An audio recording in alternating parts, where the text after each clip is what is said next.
नमस्कार दोस्तों, स्वागत है एक बार फिर से आप सभी लोगों का कण्व नगरी लाइव में। और साथ ही साथ मेरा फेसबुक पे पेज है जनता की आवाज़। और जैसा दोस्तों मैं कहता हूं कि उत्तराखंड देवभूमि है, कण कण में यहां पर भगवान का वास है। और आज मैं पहुंचा हूं सतपुली, और सतपुली के पास में ही दंगलेश्वर महादेव का मंदिर है। और दो नदियों के बीच में ये मंदिर है। अगर बात की जाए तो इधर से मधुगंगा आ रही है और इधर से नयार नदी, जिसको नारद नदी भी कहा जाता है।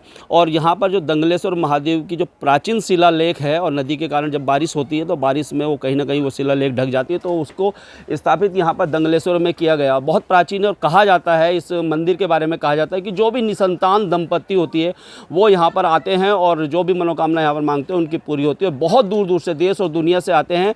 और सतपुली का एक बहुत बड़ा नाम है सुंदर सिंह चौहान, ठाकुर सुंदर सिंह चौहान, जिनको आप जानते हैं कि व्यवसायी तो हैं, साथ ही साथ जिस प्रकार की समाज सेवा वो करते हैं उसके लिए जितने भी शब्द उनके लिए कहा जाए वो बहुत कम है। अगर बात करें जो जिस प्रकार से उनका ठाकुर सुंदर सिंह चौहान जी का एक गेस्ट हाउस भी है, यहाँ पर होटल भी है। और जहाँ पर जैसे नयार नदी में जो लोग अंत्येष्टि के लिए आते हैं तो उनके लिए भोजन का प्रबंध वो करते हैं। उनका एक अनाथ आश्रम भी है और बहुत सारी संस्थाएं वो चला रहे हैं, बहुत सारा वो काम कर रहे हैं। इस पूरे क्षेत्र में अगर पूरी पौड़ी बेल्ट में अगर बात की जाए तो उनसे बड़ा समाज सेवी नहीं है। व्यवसाय जरूर कर रहे हैं लेकिन समाज सेवा के क्षेत्र में एक बहुत बड़ा नाम है। आइए उनसे ही बात करते हैं। सर से आज बात करने की कोशिश करेंगे। और यहाँ पर आपकी जानकारी के लिए बता दूं कि 11 दिन से शिव महापुराण का आयोजन किया जा रहा है और उस आयोजन को भी करवाने वाले ठाकुर सुंदर सिंह चौहान है। और आज भंडारा भी है, उसी उपलक्ष्य में यहाँ पर भंडारा भी है, तो बहुत ज़्यादा भंडारे में भी लोग आने वाले हैं। सबसे पहले सर नमस्कार, स्वागत है आपका। कैसे हैं सर आप? मेहरबानी है आपकी। कुछ दिनों से आपका स्वास्थ्य भी थोड़ा सा इसी प्रकार से चल रहा है। 4 साल हो गए, 5 साल हो गए। हाँ, तो यही हम तो प्रार्थना यही करेंगे कि आप ज़्यादा से ज़्यादा स्वस्थ रहें, दीर्घायु रहें, क्योंकि जिस प्रकार का कार्य आप करते हैं इस पूरी अगर बात की जाए गढ़वाल में शायद ही कोई हो। जनता का जो चैनल है ये, इसके माध्यम से मैं आपको अवगत कराना चाह रहा हूँ। इससे पुराना मैंने यहाँ पे 1992 में पहली बार किया था। अच्छा, 1992 में आपने पहली बार किया? पहली बार किया था मैंने। और उस टाइम इस मंदिर की जो है कि रिपीट है, लेकिन इसमें इसीलिए जनता ने ध्यान दिया नहीं। सरकार तो उस टाइम मंदिरों को ध्यान नहीं दी, लेकिन अब दे रही है। लेकिन उस टाइम जनता ने भी ध्यान नहीं दिया और सरकारों ने ध्यान दिया। इसकी हालत बहुत जीर्ण स्थिति में थी। तो एक संत जी हमारे पास आए हैं। संत जी ने हमसे कहा कि बाबा आप यदि बहुत परेशान हैं और आप यदि इस काम करेंगे, एक प्रणवा पे कर देंगे तो शायद है कि आपका भाग्य बढ़िया हो। भाग्य तो हम बच्चे थे 35। अच्छा, बहुत पहले 92 की बात है। 92 की बात है, आज 31 साल हो गए। तो शायद आपको कुछ कल्याण हो जाएगा। मैंने बाबा मेरी तो ऐसी स्थिति है नहीं, लेकिन आपने कह दिया तो मैं करूँगा। चाहे मेरे पास व्यवस्था है नहीं, लेकिन मैं इस काम को करूँगा। तो और ये 5-6 महीने पहले बात हुई थी, बरसात में बात हुई थी।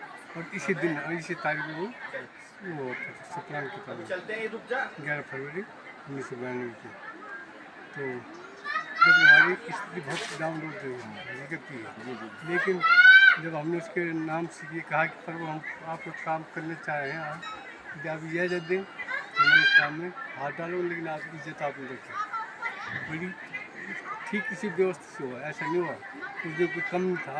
आज संसाधन है, यहाँ गाड़ी, यहाँ घोड़ा, सब यहाँ पे आ रहा, सब व्यवस्था यहाँ पे। उससे हाईलोड कर देते, हाईलोड से यहाँ सामान पहुँचाते थे। लेकिन बहुत फर्स्ट क्लास होगा कि मंदिर तब से चमक रहा है बहुत। अब जिसमें बराबर भंडारे होते रहते, बराबर पाठ्यक्रम होते रहते, बाद रुद्र पाठ होते रहते। और इससे पुराण तो शायद वैसे चाहते तो बहुत ही करने की कोशिश करें तो सब कर सकते, भारी बात नहीं है। लेकिन कोई चाहता नहीं, वो कहते हैं कि हमारे पास चले जाएगा नहीं जाएगा हम क्या होगा, कंगाल हो जाएगा क्या होगा। लेकिन ऐसा होता नहीं, जितना आप दोगे उतना आपको मिलेगा। परमात्मा कह रहे हैं एक हाथ तुम चलो, मैं 10 हाथ तुम्हारे साथ चलो। लेकिन परमात्मा को एक हाथ से देंगे तो दूसरे हाथ से आएगा। 10 हाथ से देंगे हम, तुम एक हाथ से दो। लेकिन यहाँ 10 बार सोचते हैं किससे दो, इससे दो, इससे दो, और देने किसी से नहीं। इसीलिए हर आदमी परेशान इसीलिए है कि सब परेशान। मेरा काम है, मैंने बहानाबाजी लगाते रहे। मैंने कोई भी काम कार्य कर रहा है उसको सुनने में लोग अपने वो समझते हैं। एक सकारात्मक बात लाएंगे तो 10 नकारात्मक बात। तो अब हम इस टाइम जो भगवान की कृपा से, भोलेनाथ की कृपा से बहुत संपन्न है, सब कुछ हमने, लेकिन उसके लिए देश के कल्याण के लिए, भारतवर्ष के कल्याण के लिए, उत्तराखंड के कल्याण के लिए, इस क्षेत्रवासियों के कल्याण के लिए मैंने ये काम किया। करने वाला तो वो है, मैंने तो खाली जो संकल्प लिया था कि मैं इस काम करूँगा, इसका आदेश प्राप्त करूँ। तो ये कि 1.5 महीने की प्लानिंग है हमारी, कोई लंबी चौड़ी प्लानिंग 6 महीने, साल भर 2 साल की प्लानिंग थी।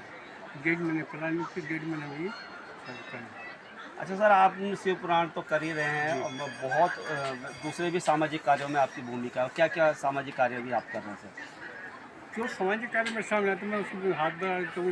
जो आपका वृद्धाश्रम भी है एक? वृद्धाश्रम भी है। अच्छा, और जो होटल में भी मैंने सुना है कि जो हाँ, जो अंत्येष्टि के लिए आते हैं, घाटों में जो स्टेट के आते हैं, जो अपने क्या बोलते हैं, अंत्येष्टि के लिए अंत्येष्टि करते हैं, उन लोगों के भोजन की व्यवस्था करता रहता है।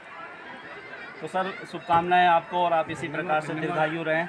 और सर ने जिस प्रकार से कहा है कि 1992 में एक बार इन्होंने सोचा कि यहाँ पर एक शिव महापुराण करने का आयोजन, और किसी बाबा ने इनको बताया कि अगर आप वो करवाएंगे तो आपके जो आर्थिक स्थिति है और जो भी चीज़ें होंगी वो सही होंगी। तो उस समय इतनी आर्थिक संपन्नता नहीं थी, लेकिन उन्होंने प्रयास किया और वो शिव महापुराण बहुत ज़्यादा अच्छा हुआ। और उसके बाद जिस प्रकार से धन धान्य रहा, और इन्होंने कहा है कि एक हाथ से देंगे तो ऊपर वाला आपको 10 हाथों से देगा। तो हम तो सर की शुभकामनाएं कहेंगे कि भाई आप लंबी उम्र हो और इसी प्रकार से आप सामाजिक कार्यों में अपनी भूमिका भी निभाते रहें। और लोगों को भी उन्होंने संदेश दिया है कि आप जब कोई भी काम हम करने चाहते हैं इस प्रकार से समाज के लिए, तो हम कई चीज़ें जो है नेगेटिव विचार अपने दिमाग में ले आते हैं कि यार ये काम हम करना चाहेंगे तो क्या होगा, कैसे होगा, कि लोग क्या बोलेंगे। लेकिन ऐसा नहीं होता, आप काम कीजिए, आगे बढ़िए और ऊपर वाला आपको राह दिखाएगा। तो दोस्तों, आज दंगलेश्वर महादेव पहुँचे थे। आप वीडियो को लाइक शेयर और कमेंट करना है। धन्यवाद। जय हिंद, जय भारत, जय उत्तराखंड।